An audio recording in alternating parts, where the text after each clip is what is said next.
Welcome back. Finance Minister Larry Howai has confirmed that the light rail project is no longer a pressing priority of the government, despite earlier indications by the Transport Ministry that it would go the way of public-private partnerships or PPPs.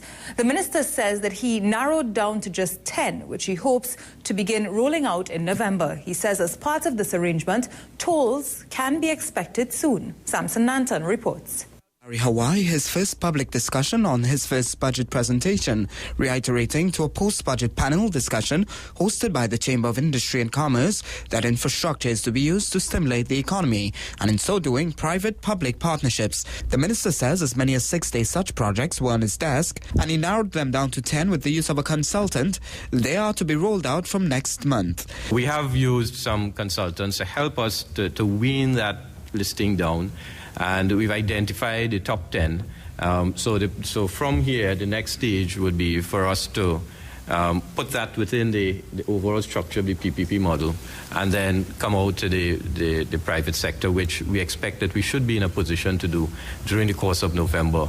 But asked for further clarity by the media, the minister confirmed that toll booths and other forms of payment can be expected.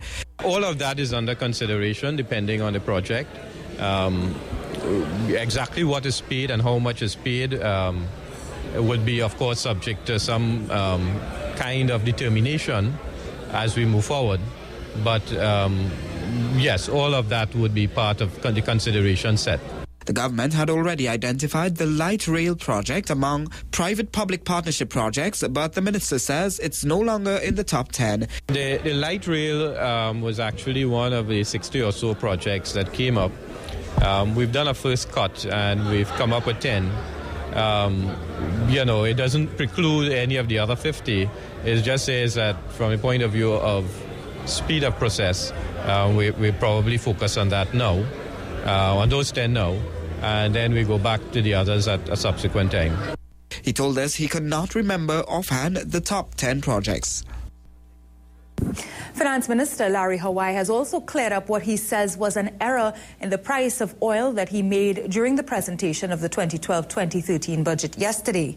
Speaking at the post-budget panel discussion hosted by the Chamber of Industry and Commerce this morning, Minister Howai said the real figure is US $80 and not US $75, as he had previously stated.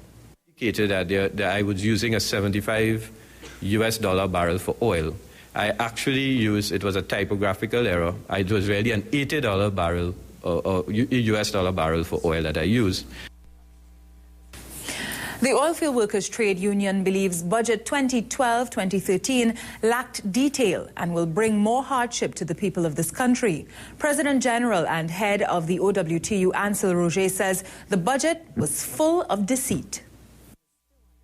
The country's oldest and largest trade union, the Oilfield Workers Trade Union, on Tuesday described the 2012 to 2013 budget as one which lacked detail. Addressing a post-budget panel, President Ancel Roget says, despite the assertion from the Prime Minister that only a few people would be affected by the increase in premium gas, Roget says the small man is already feeling the pinch. But the fact of the matter is that the persons who sit behind the wheel of a Mazda 3, who sit behind the wheel of a Tida, who sit behind the steering wheel of a Lancer. The fact of the matter is, this morning, they will be faced with an increase in price of fuel. The union leader says it's just the start of more hardship to come. It is going to bring hardship across the country, both in terms of increase for the traveling public, of course, increase for the motoring public.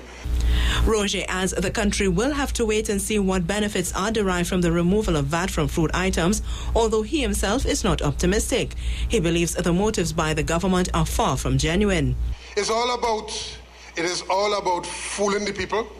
But outside of the budget, the union leader is sending a warning to the government and some ministers to desist from threatening the OWTU. That nobody will attack the Oilfield Workers Trade Union and remain unscathed. Absolutely not. I'm Melissa Williams reporting for CNC3 News.